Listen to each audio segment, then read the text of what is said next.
Good morning students. आज हम नई यूनिट शुरू कर रहे हैं, magnetic effect of electric current. Magnetic effect of electric current. वैसे तो आप नाम से भी समझ गए होंगे कि अगर हम किसी भी कंडक्टर के अंदर करंट पास करते हैं तो वो कुछ मैग्नेटिक प्रॉपर्टी को शो करता है। That is magnetic effect of electric current. देखिए, जब हम इनके कॉन्सेप्ट की बात करते हैं कि जैसे कि अगर हम मान लीजिए मैग्नेट की बात करें तो मैग्नेटिक फील्ड, जो मैग्नेट होता है वो आयरन, निकल, कोबाल्ट इन पीस को या इन मटेरियल को अपनी तरफ, अपने फील्ड की तरफ अट्रैक्ट करता है, केवल और केवल अट्रैक्टिव फोर्स एक्सपीरियंस करता है। That is magnetic effect. इस फेनोमेना के अंदर मैं आपको बता देता हूँ कि जो जैसे कि हमने इलेक्ट्रिक फील्ड पढ़ा था, इसी तरह हम मैग्नेटिक फील्ड पढ़ेंगे। पर मैग्नेटिक फील्ड की प्रॉपर्टी में मैं आपको ये बता रहा हूँ कि ये आयरन, निकल, कोबाल्ट के साथ only and only attractive property को शो करता है। यहाँ पर रिपल्सिव फोर्स नहीं होता विद आयरन, निकल, कोबाल्ट, इन सभी मटेरियल्स के साथ। ये सबसे इम्पोर्टेंट पॉइंट है। अब हम बात करते हैं, क्योंकि हमने ये पढ़ा magnetic effect of electric current, तो मैग्नेटिक इफेक्ट के बारे में मैंने थोड़ा सा ओवरव्यू दिया है। अब इसके अंदर जो सबसे पहले हम पढ़ते हैं बेटा, वो पढ़ते हैं ओर्स्टेड एक्सपेरिमेंट। ओर्स्टेड एक्सपेरिमेंट पढ़ते हैं। ओर्स्टेड एक्सपेरिमेंट ये एक एक्सपेरिमेंट था जिसने केवल और केवल ये बताया था कि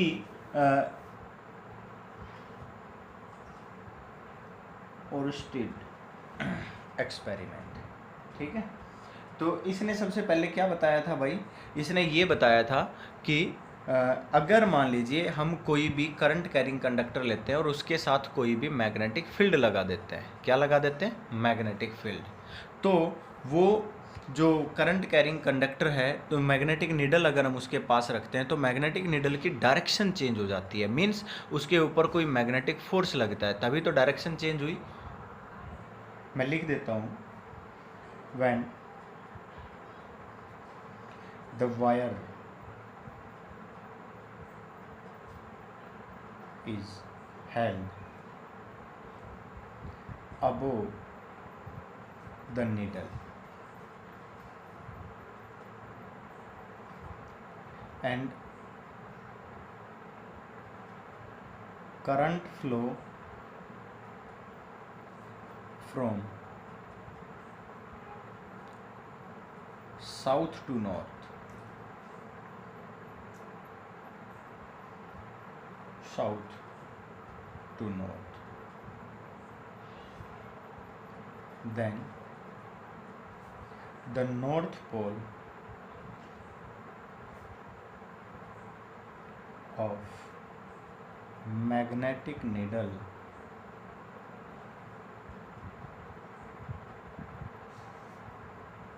gets deflected towards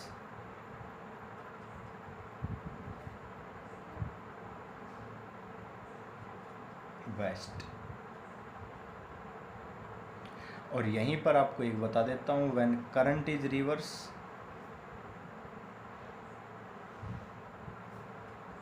when current is reverse, then magnetic needle, then north pole of magnetic needle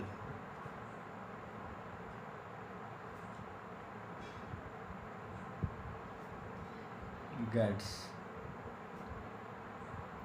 deflected towards east। मैंने स्टेटमेंट बता दी। ये कहता है कि जब आप कोई भी करंट कैरिंग वायर लेते हो और उसमें करंट साउथ टू नॉर्थ पास कराते हो और इसके नीचे एक मैग्नेटिक नीडल रख देते हो, तो मैग्नेटिक नीडल तो नॉर्थ साउथ डायरेक्शन दे रही है। जैसे ही इसमें करंट पास होना शुरू होगा ये मैग्नेटिक नीडल घूम जाएगी।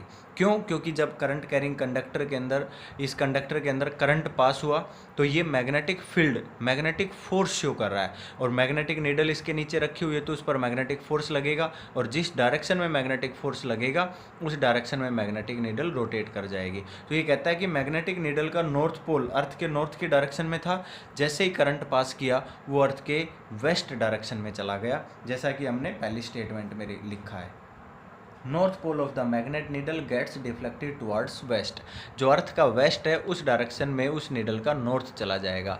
दूसरा पॉइंट मैं और बता रहा हूँ कि यहाँ पर हमने क्या लिखा, व्हेन करंट इज रिवर्स। अगर मान लीजिए उसी करंट कैरिंग कंडक्टर में करंट को रिवर्स कर दिया जाए, पहले साउथ टू नॉर्थ जा रहा था, अगर मान लीजिए कह दिया जाए नॉर्थ टू साउथ जाएगा, तो वो डिफ्लेक्शन ऑटोमेटिक चेंज हो जाएगी और वो भी रिवर्स हो जाएगी। जब उसका नॉर्थ पोल वेस्ट में जा रहा था, इस कंडीशन में वो किसकी तरफ चला जाएगा, ईस्ट की तरफ चला जाएगा। मैं एक डायग्राम बनाकर आपको समझा रहा हूँ। जैसे कि मान लीजिए आपने क्या किया, यहाँ पर एक करंट कैरिंग कंडक्टर लिया आपने और एक बैटरी के साथ आपने इसको अटैच कर दिया। मैंने क्या कहा, यहाँ पर एक की लगा देते हैं और यहाँ पर मैं एक करंट कैरिंग कंडक्टर ले लेता हूँ। ध्यान से देखना भाई, ठीक है। हम करंट की डायरेक्शन दिखा रहे हैं। मैंने क्या कहा भाई, ये करंट की डायरेक्शन है, ध्यान से देखना है। अब करंट की डायरेक्शन आपने दिखा दी। मैंने कहा कि भाई जो ए बी हमारे पास कंडक्टर है, इसमें साउथ टू नॉर्थ करंट जा रहा है, इसके नीचे मैग्नेटिक कंपास रखनी है, ठीक है। जैसे ही हमने मैग्नेटिक कंपास रखी तो यहाँ पर जो नीडल की जो डायरेक्शन है ना, वो रोटेट कर जाएगी। मतलब जिस डायरेक्शन में हमारा वेस्ट था ना, उस डायरेक्शन के अंदर क्या हो जाएगा भाई, नॉर्थ पोल आ जाएगा। ये नॉर्थ, ये साउथ। अगर हम ध्यान से देखें तो मैं आपको बता देता हूँ, मैंने कहा ये साउथ है, ये नॉर्थ और ऊपर हमारे पास वेस्ट और ये हमारे पास ईस्ट, ठीक है। ये हमने डिफ्लेक्शन की डायरेक्शन बताई है। तो मतलब वेस्ट अगर उधर है तो ये हमारी नीडल यूँ रोटेट कर गई। मेरी बात समझ गए?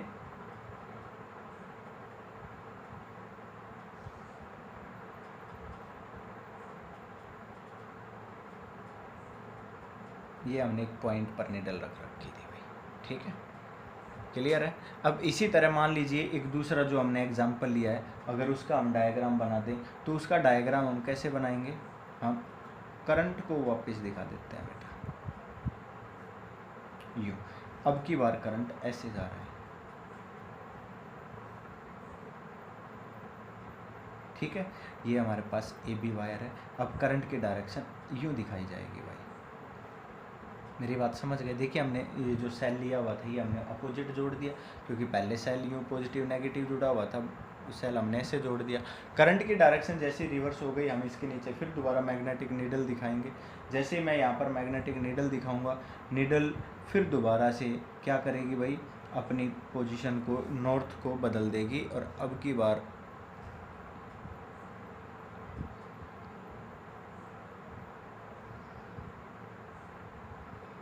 इस तरह से आ जाएगा। यहाँ पर हम क्या कहेंगे भाई, अब की बार नॉर्थ पोल इधर से हो गया, ठीक है भाई। तो ये पिन पॉइंट है, ये हमारी मैग्नेटिक नीडल है। समझ आ गया? मतलब अब की बार ये ऐसे रोटेट हो गया, पहले ये ऐसे रोटेट हो गया था, पहले ये यूं घूम गया था, अब की बार ऐसे घूम गया। मेरी बात समझ गए होंगे? तो ये एक एक्सपेरिमेंट है जो आपको आना चाहिए। मतलब आपने नीडल को करंट कैरिंग कंडक्टर के नीचे रखा है। नीडल को कहाँ रखा है? करंट कैरिंग कंडक्टर के नीचे।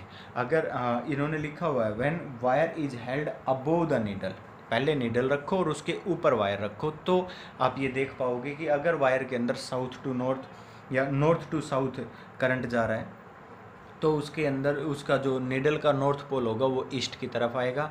अगर साउथ टू नॉर्थ जा रहा है तो नीडल का जो नॉर्थ पोल होगा वो अर्थ के वेस्ट की तरफ जाएगा। ये हमने इन दोनों स्टेटमेंट में लिखा है। ये हमारे पास एक एक्सपेरिमेंट है। अब इस एक्सपेरिमेंट की डायरेक्शन देने के लिए एक रूल आया भाई, जो एम्पियर ने दिया था, एम्पियर स्विमिंग रूल। एम्पियर ने क्या दिया था भाई, एम्पियर स्विमिंग रूल, जो आप याद रख सकते हो कि भाई अगर हम नॉर्थ पोल और साउथ पोल को ढूंढना चाहें तो हम किस तरह से ढूंढ पाएंगे। तो ये कौन सा रूल है हमारे पास, एम्पियर स्विमिंग रूल। अब इस डायरेक्शन, इसका दूसरा नाम मैं आपको बता देता हूँ, स्नो रूल भी बोलते हैं इसको, स्नो रूल। देखिए स्नो रूल मैं आपको समझाऊंगा, पहले मैं स्टेटमेंट लिख देता हूँ तो आप समझ जाओगे। इसमें ये कहा गया कि मान लीजिए a man swimming from south to north, एक आदमी साउथ से नॉर्थ की तरफ स्विमिंग कर रहा है, तैर रहा है। मेरी बात समझ गए। तो ये कहता है कि जब वो तैरता है तो हम ये समझेंगे कि उसके पैरों में से करंट एंटर कर रहा है और उसके हाथों में से करंट बाहर निकल गया। समझ आ गया। तो हम क्या कहेंगे, इसका मतलब तो वही है कि करंट उसके पैर में से एंटर करेगा, मतलब वो कहाँ से मूव कर रहा है, साउथ से नॉर्थ की तरफ जा रहा है, पैर में करंट एंटर कर रहा है और बाहर निकल रहा है हाथ में से या हेड में से बाहर निकल रहा है, तो करंट की डायरेक्शन शो कर रहा है। दूसरी बात, उसके बाद ये कहता है कि जो उसका लेफ्ट हैंड होगा, मतलब सीधी सी बात है, उसका लेफ्ट हैंड तो वेस्ट की तरफ होगा, then the left hand of the man towards north, the needle deflect towards the left hand of the man. इस तरह से हमने लिखना है। मैं लिख देता हूँ, imagine a man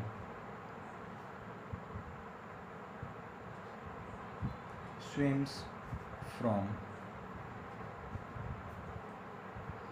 south to north,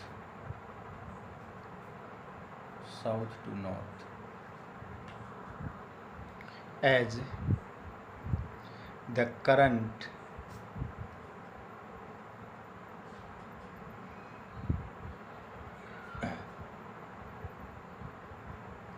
enters its leg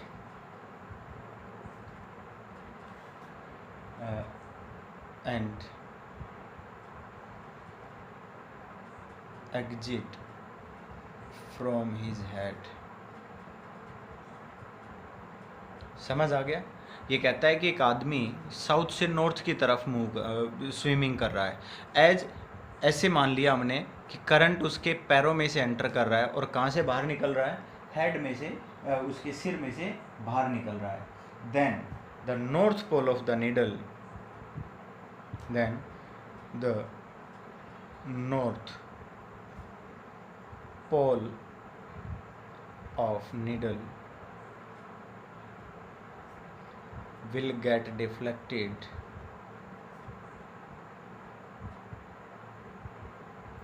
towards his left hand। जो उसका लेफ्ट हैंड होगा उसकी तरफ नॉर्थ पोल, जो जो मैग्नेटिक नीडल का जो नॉर्थ पोल है वो लेफ्ट हैंड की तरफ चला जाएगा, डिफ्लेक्ट हो जाएगा। समझ आ गया। अब मैं आपको इसी के स्नो रूल बताता हूँ। एस का मतलब है साउथ और एन का मतलब है नॉर्थ। एस एन का मतलब है current flow from south to north in a conductor which is placed, किसी भी कंडक्टर में जो करंट फ्लो कर रहा है वो कहाँ से कहाँ कर रहा है, south to north, in a conductor which is placed. O का मतलब है over the needle, over the needle. ये पॉइंट याद हो जाने चाहिए आपको, ठीक है। साउथ टू नॉर्थ, मैं इसको हाईलाइट कर देता हूँ, ओवर द नीडल इसको हाईलाइट कर देता हूँ। समझ आ गया। Then north pole of needle deflected towards,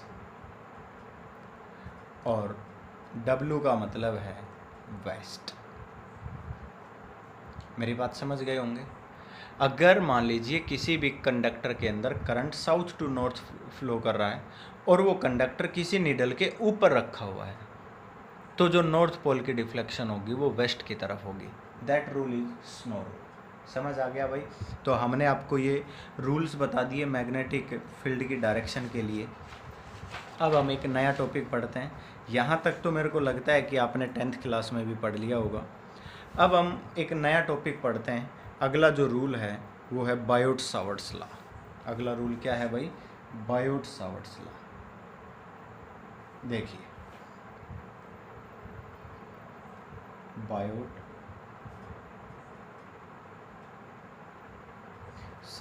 law, इसके बारे में आपने अच्छे से समझना है। जो ओर्स्टेड एक्सपेरिमेंट आया उसके बाद में हमने मैग्नेटिक फील्ड को निकालना शुरू किया, आगे हम मैग्नेटिक फोर्स भी निकालेंगे। तो मैं आपको बता देता हूँ, यहाँ पर हमारे पास दो फिजिस्ट रहे हैं। एक का नाम था जीन बैप्टिस्ट बायोट एंड दूसरा था हमारे पास फेलिक्स सावर्ट्स। हमारे पास दो फिजिस्ट रहे हुए हैं। एक का नाम था जीन बैप्टिस्ट बायोट और दूसरे का नाम था फेलिक्स सावर्ट। ठीक है भाई, ये हमारे पास दो अलग अलग फिजिस्ट रहे हुए हैं। दोनों ने मिलकर मैग्नेटिक फील्ड के बारे में बताया कि आपके पास अगर कोई भी करंट कैरिंग कंडक्टर है तो उस करंट कैरिंग कंडक्टर के अंदर मैग्नेटिक फील्ड क्या होगा। तो हम सबसे पहले तो स्टेटमेंट लिखते हैं। स्टेटमेंट से पहले मैं एक छोटा सा डायग्राम बनाकर आपको बताता हूँ कि आपने क्या किया। कोई भी करंट कैरिंग कंडक्टर ले लिया, ठीक है। ये क्या है आपके पास? Current carrying conductor, current carrying conductor, ठीक है। आपने कहा कि इसके अंदर आई करंट पास हो रहा है। क्या कहा आपने? इस कंडक्टर के अंदर आई करंट पास हो रहा है। अगर इसके अंदर आई करंट पास हो रहा है तो ये आपसे ये पूछा जाएगा कि what is the magnetic field, what is the magnetic field due to a current carrying conductor at a point. अब जैसे कि आपने इलेक्ट्रिक फील्ड इंटेंसिटी पढ़ी थी, उसी तरह हम मैग्नेटिक फील्ड इंटेंसिटी पढ़ेंगे, मैग्नेटिक फील्ड भी पढ़ेंगे। तो जैसे हमने इलेक्ट्रिक फील्ड इंटेंसिटी पढ़ा था तो सबसे पहला पॉइंट ये था कि किस पॉइंट पर फाइंड आउट करना है। तो सबसे पहले तो हम एक पॉइंट लेंगे। हमने कहा कि मैं ये एक पॉइंट ले लेता हूँ, इस पॉइंट पर मैं मैग्नेटिक फील्ड फाइंड आउट करता हूँ। सबसे पहला पॉइंट तो हमारा यही है कि यहाँ पर हमने क्या फाइंड आउट करना है? Magnetic field. दूसरा, जब हमारे पास कोई छोटा कंडक्टर हो, कोई छोटा पॉइंट होता, कोई छोटा मैग्नेटिक पोल होता तो हम बता देते, पर ये तो हमारे पास जिस तरह हम इंटीग्रेशन मेथड से करते थे एक सेगमेंट काटने के बाद, तो मैंने क्या कहा कि सबसे पहले मैंने एक सेगमेंट काटा। ये सेगमेंट हमारे पास करंट एलिमेंट के नाम से जाना जाता है। किसके नाम से भैया?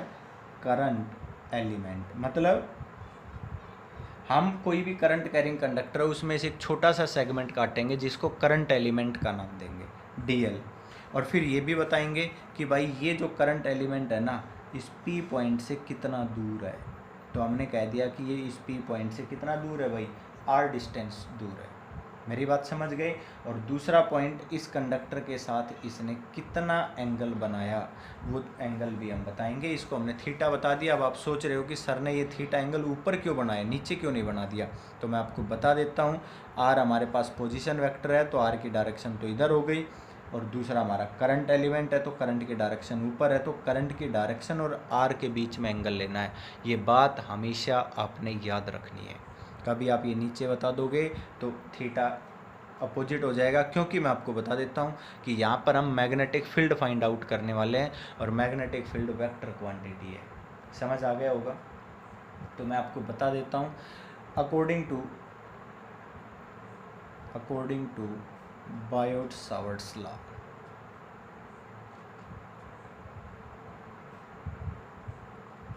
according to Biot-Savart's law, the magnitude of magnetic field, the magnitude of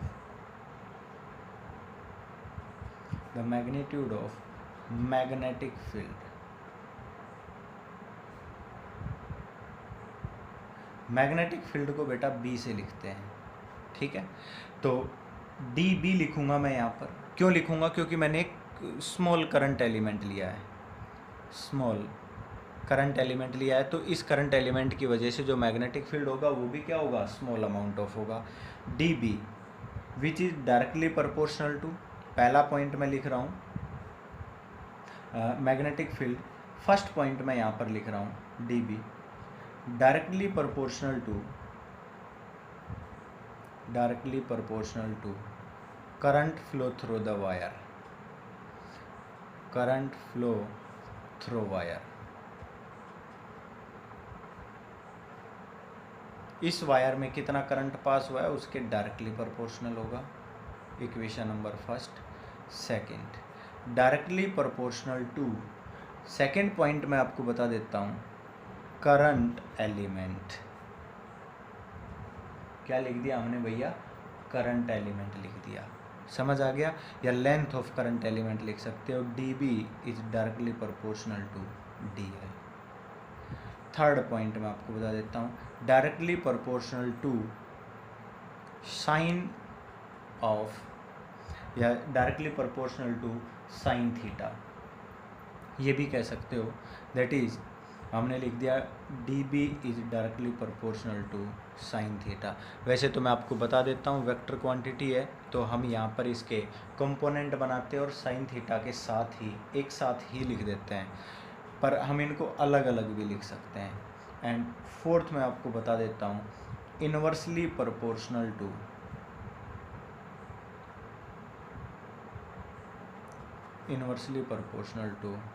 square of distance between them,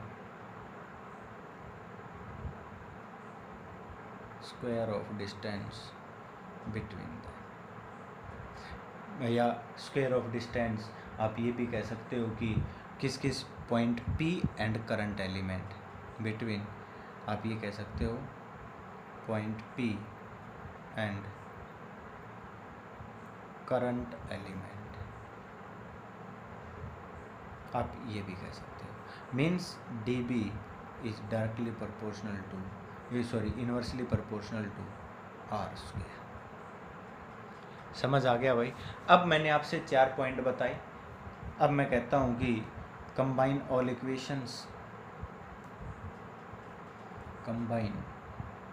equations, जब हम हर एक इक्वेशन को कंबाइन करते हैं तो D B is proportional to क्या होगा भाई, आई, दूसरा क्या है डी एल, थर्ड क्या है sine theta and R square upon are square. अब हमने तो जो रूल पढ़े हुए हैं, काफ़ी सिंपल रूल हैं। क्या लिखेंगे भाई, प्रोपोर्शनलिटी साइन हटाएंगे, तो प्रोपोर्शनलिटी कांस्टेंट लगाना होगा, के कांस्टेंट ऑफ प्रोपोर्शनलिटी लिख दिया हमने, के I d l sine theta upon are square. और यहाँ पर मैं आपको बता देता हूँ, के जो है वो कांस्टेंट ऑफ प्रोपोर्शनलिटी है जो मीडियम पर डिपेंड करता है कि इन दोनों के बीच में कौन सा मीडियम है, किन दोनों के बीच में, पॉइंट P और करंट एलिमेंट के बीच में कौन सा मीडियम है। मैं लिख देता हूँ, K is constant of proportionality,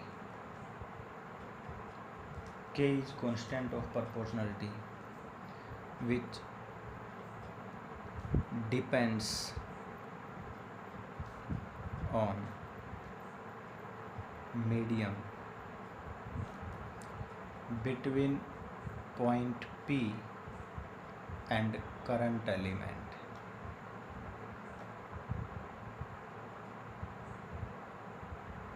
ठीक है भाई, इनके ऊपर डिपेंड करता है। और मैं इसकी वैल्यू भी बता देता हूँ, and having value k is equal to mu naught upon 4 pi which is equal to 10⁻⁻⁷।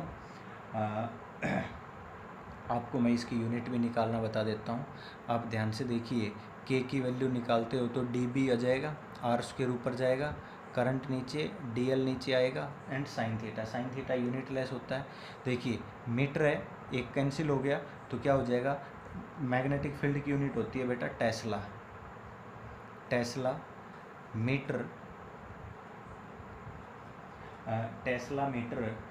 पर एम्पियर, क्योंकि करंट नीचे आएगा तो क्या हो जाएगा, पर एम्पियर। इसको लिखेंगे टेस्ला मीटर पर एम्पियर। मैंने पूरा लिख दिया है तो आपको याद भी रह जाएगा। मेरी बात समझ गए।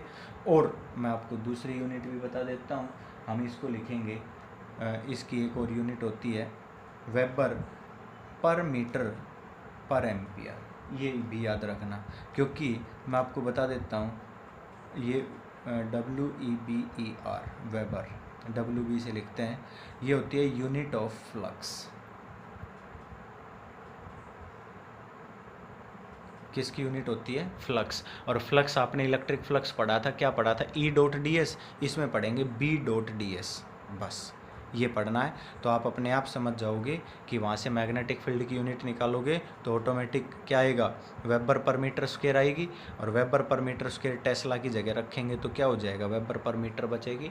तो आप करके देख लेना, मैंने आपको पहले ही बता दिया है, समझ आ गया होगा। तो ये हमारे पास था बायोट-सावर्ट्स लॉ। तो हमने सबसे पहले तो आपको ये बताया कि dB, और आप अगर इसकी वैल्यू भी रखते हो तो आप वैल्यू रख कर बता सकते हो। तो क्या हो जाएगा भाई? Then dB is equal to μ0/4 I dl sine theta upon r square. अब मैं आपको एक बात और बता देता हूँ, हमने क्या बताया था कि B हमारे पास मैग्नेटिक फील्ड है।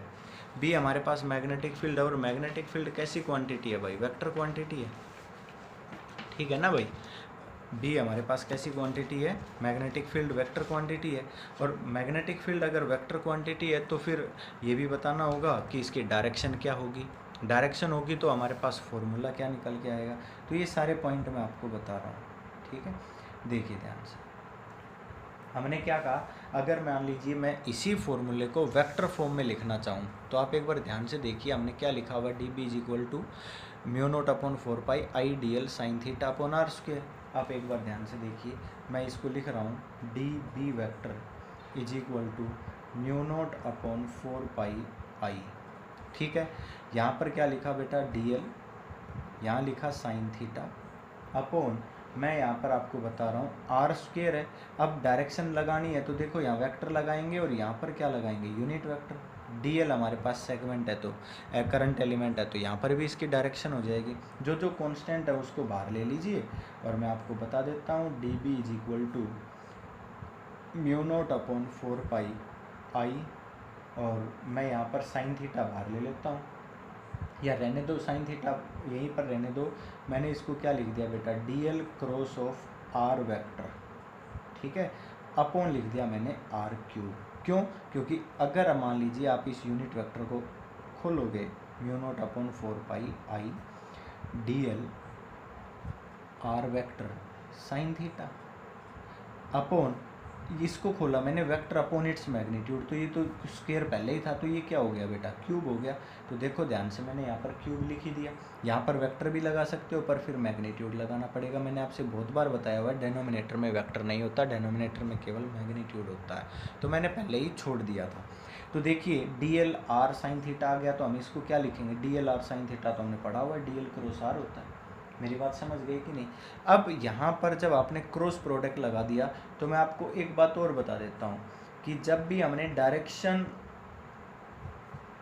निकालनी है, डायरेक्शन ऑफ मैग्नेटिक फील्ड, मैं आपको बता देता हूँ, B की डायरेक्शन निकालनी है, या जो dB आप ले रहे हो इसकी डायरेक्शन आपने निकालनी है, तो कैसे निकालोगे? तो हमारे पास आ गया क्रॉस प्रोडक्ट रूल। पहली बात तो ये है बेटा, मैंने आपसे कितनी बार कहा है कि cross product rule I cross J is equal to K लगाते हैं कि नहीं? जो राइट हैंड थंब रूल लगाते हैं कि नहीं? आपको मालूम होना चाहिए, राइट हैंड रूल बोलो, या स्क्रू रूल भी जो आप बोलते हो। अब क्या करोगे भाई? डीएल की डायरेक्शन आपने कहाँ ले रखी है? जो करंट एलिमेंट है, करंट की डायरेक्शन ऊपर है, ऊपर ले ली, आर नीचे घुमाया, थंब कहाँ जा रहा है? नीचे। नीचे का मतलब पेपर के अंदर, इनवर्ड बोलेंगे, बोलो, कहेंगे कि नहीं कहेंगे? तो हम क्या कहेंगे बेटा? हम यहाँ पर क्या कहेंगे? द डायरेक्शन ऑफ, मैं सीधा लिखता हूँ यहाँ पर, direction of magnetic field dB is given by cross product rule. Cross product rule of किसका लगाना है? DL cross B। मेरी बात समझ गए? तो हम क्या कहेंगे? ये जो डी बी होगा d l cross r, B नहीं है बेटा आर है, d l cross r, d l cross r लगाना है। तो डी बी की direction d B d l और आर दोनों के परपेंडिकुलर होगा। हेयर लिख देना है d B is always perpendicular to both d l and r, d l और आर। और आप ये भी कह सकते हो d B is perpendicular to plane of d l and r. D l और आर दोनों, जिस ये दोनों लाइनें जहाँ आपको नज़र आ रही है, इनसे जो प्लेन बन रहा है, इनसे जो एक्सिस बन रहे हैं, उन दोनों के परपेंडिकुलर रहेगा डी बी। अब वो परपेंडिकुलर इनवर्ड होगा या आउटवर्ड होगा, वो स्क्रू रूल आप लगा लेंगे। स्क्रू रूल हमने आपसे पहले भी बताया हुआ है, मेरी बात समझ गए। उस प्लेन के परपेंडिकुलर होगा। अब ध्यान से देखिए, हमने जो आपसे शुरुआत में जो बताया था, तो यहाँ पर मैं आपको बता रहा हूँ कि देखिए करंट की डायरेक्शन ऊपर है, तो आप क्या कहोगे भाई हमारा जो डी एल है वो ऊपर है, आर यहाँ पर है, तो हम ऐसे घुमाएंगे। अगर हम इस पेपर में यूँ घुमाते हैं ऐसे, तो थंब कहाँ जा रहा है, नीचे जा रहा है, तो thumb gives the direction of d B. अगर थंब इनवर्ड को शो कर रहा है तो यहाँ पर क्रॉस लगाना है। क्या लगाना है भाई, क्रॉस। तो मैं आपको यहाँ पर एक बात और बता देता हूँ, when magnetic field inward the plane, या इनवर्ड द, या सीधा लिख देता हूँ inward the plane, then use sign cross. और ये भी लगा सकते हो, ऐसे भी लिख सकते हो। क्रॉस का मतलब इनवर्ड होता है। When magnetic field outward the plane, जब मैग्नेटिक फील्ड आउटवर्ड है, देन यूज साइन डॉट। और इस तरह से भी लिख सकते हो आपने डॉट का। जैसे फॉर एग्जांपल हम क्या कहते थे भाई, जैसे कि मैं यूँ डॉट डॉट लगा दूँ ऐसे, ये हमने ऐसे लगा दिया, इसका मतलब क्या समझोगे, इसका मतलब ये है मैग्नेटिक फील्ड आउटवर्ड। अगर आप ऐसे यूं बना देते हो, ऐसे बना दिया आपने, यूं क्रॉस क्रॉस लगा दिया, इसका मतलब क्या है, बी इनवर्ड है। मैं आपको बता रहा हूँ, जैसे डॉट डॉट लगा दिए तो मैग्नेटिक फील्ड लाइंस बाहर की तरफ आ रही हैं, ऊपर की तरफ, इस पेपर में से बाहर निकल रही हैं। अगर क्रॉस लगा दिया तो इसका मतलब मैग्नेटिक फील्ड लाइंस इस पेपर के अंदर की तरफ जा रही है, मैग्नेटिक फील्ड की डायरेक्शन इनवर्ड है। मेरी बात समझ गए। अब देखिए दूसरा पॉइंट, अब इसी में बायोट सावर्ट्स लॉ का ही हम एक स्पेशल केस पढ़ लेते हैं। ठीक है, स्पेशल केस पढ़ते हैं। तो सबसे पहले मैंने कहा if theta is equal to 0 degree, यहाँ मैं लिख देता हूँ स्पेशल केस। देखिए ध्यान से, अगर आपने कहा थीटा 0 है या फिर 180 भी कह सकते हो, देन हम क्या कहेंगे, साइन 0 डिग्री तो बेटा 0 ही होता है, और साइन 0 हो गया तो मैग्नेटिक फील्ड की वैल्यू क्या हो जाएगी, 0। इसका मतलब क्या समझ रहे हो, magnetic field 0 at the point on axis of element. यहाँ क्या कहेंगे, 0 होने का मतलब है, देखो ध्यान से, ये आपके पास कोई भी कंडक्टर है, यहाँ करंट पास हो रहा है। अब 0 कब होगा, जब पॉइंट इसी के ऊपर होगा। मेरी बात समझ गए। हम क्या कहेंगे, B is equal to 0 at point on the axis of current element. समझ आ गया होगा, करंट एलिमेंट के एक्सिस पर ही ले लिया तो 0 होगा, क्योंकि आप इसी पॉइंट पर ले रहे हो, करंट डीएल की डायरेक्शन भी इधर है और आर भी फिर इधर हो जाएगा, तो थीटा 0 होगा। और उस केस के अंदर हमारे पास क्या होगा भाई, मैग्नेटिक फील्ड 0 होगा। सेकंड में मैं कहता हूँ कि if theta is equal to 90 degree, आपको पता है साइन 90 डिग्री क्या होगा, 1 होता है। अगर साइन 90 डिग्री 1 होता है, देन डी बी उस केस में मैं आपको बताऊंगा कि मैक्सिमम होगा, क्योंकि हमें पता है कि डी बी हम क्या पढ़ रहे हैं, I mu naught upon 4 pi I d l sine 90 upon are square, ये हमारे पास मैग्नेटिक फील्ड हो जाएगा जिसकी वैल्यू मैक्सिमम होगी। मान लीजिए आपसे ये कहा जाए कि भाई हमने कहा कि यूनिट ऑफ मैग्नेटिक फील्ड बताइए क्या होगी, तो मैं आपको एक बार डिफाइन करके बता देता हूँ भाई, ठीक है।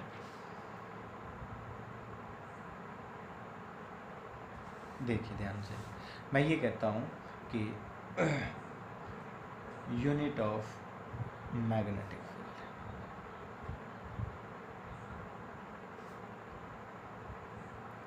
यूनिट ऑफ मैग्नेटिक फील्ड, मैं आपको बताता हूँ यूनिट ऑफ मैग्नेटिक फील्ड होती है भाई टेस्ला, जो थोड़ी देर पहले भी मैंने आपसे बताई थी।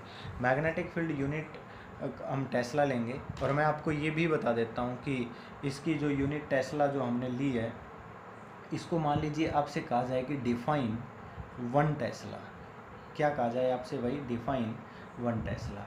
आप 1 टेस्ला को डिफाइन करिए भाई, आपके पास क्या है, एक फॉर्मूला है, d B is equal to mu naught upon 4 pi I d l sine theta upon are square.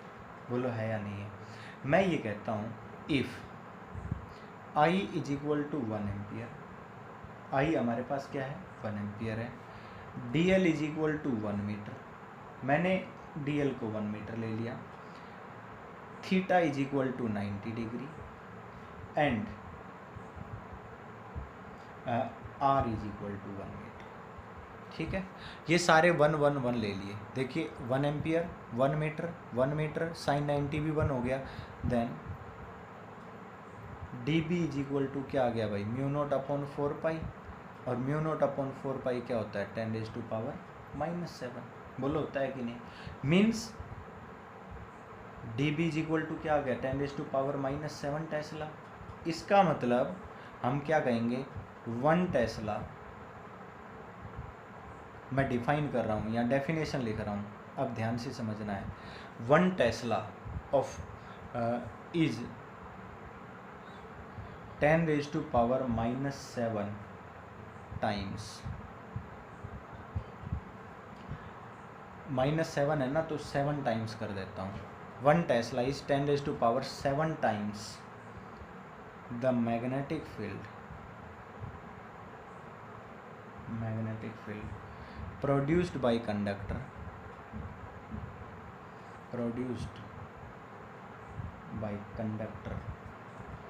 of length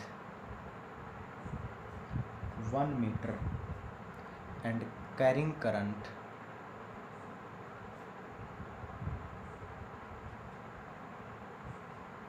and carrying current 1 ampere at a distance 1 meter from it 1 meter at a perpendicular distance 1 meter from it, ये लिखना है। ये perpendicular लगाना है भाई, मैं यहाँ लिख देता हूँ परपेंडिकुलर, ठीक है। इसका मतलब ये है कि देखिए आपने कोई भी एक कंडक्टर लिया, इसकी लेंथ को कितना बता दिया 1 मीटर, ये एलिमेंट पूरा 1 मीटर का हो गया। यहाँ से कितनी डिस्टेंस ले ली 1 मीटर डिस्टेंस ले ली भाई। अब यहाँ से ये परपेंडिकुलर डिस्टेंस है 90, थीटा 90 ले लिया, तो ये कहता है कि अगर इसमें 1 एम्पियर करंट पास हो रहा है तो इस पॉइंट पर जो मैग्नेटिक फील्ड होगा वो 10⁻⁻7 टेस्ला होगा। अब 1 टेस्ला को डिफाइन करना है तो यहाँ 1 आना चाहिए, और 1 कब आएगा जब 10⁻7 से मल्टीप्लाई कर दोगे, तो क्या कहोगे 1 Tesla is 10⁻7 times the magnetic field produced. इसने जो प्रोड्यूस किया ना उसका 10⁻7 टाइम्स करने के बाद 1 टेस्ला आएगा। मेरी बात समझ गए कि नहीं भाई। ये conductor of length 1 metre carrying current 1 ampere at a perpendicular distance 1 metre from it. समझ आ गया। ये काफ़ी इजी डेफिनेशन है, और मैं आपको बता देता हूँ कि इसका सीधा सीधा लिंक भी कूलम्स लॉ के साथ है। तो आज के चैप्टर में हम इतना ही पढ़ेंगे, आज के लेक्चर में हम इतना ही करेंगे, और जो इसके न्यूमेरिकल्स हैं और इसके कुछ पॉइंट्स हैं वो हम नेक्स्ट चैप्टर के अंदर करेंगे। Thank you.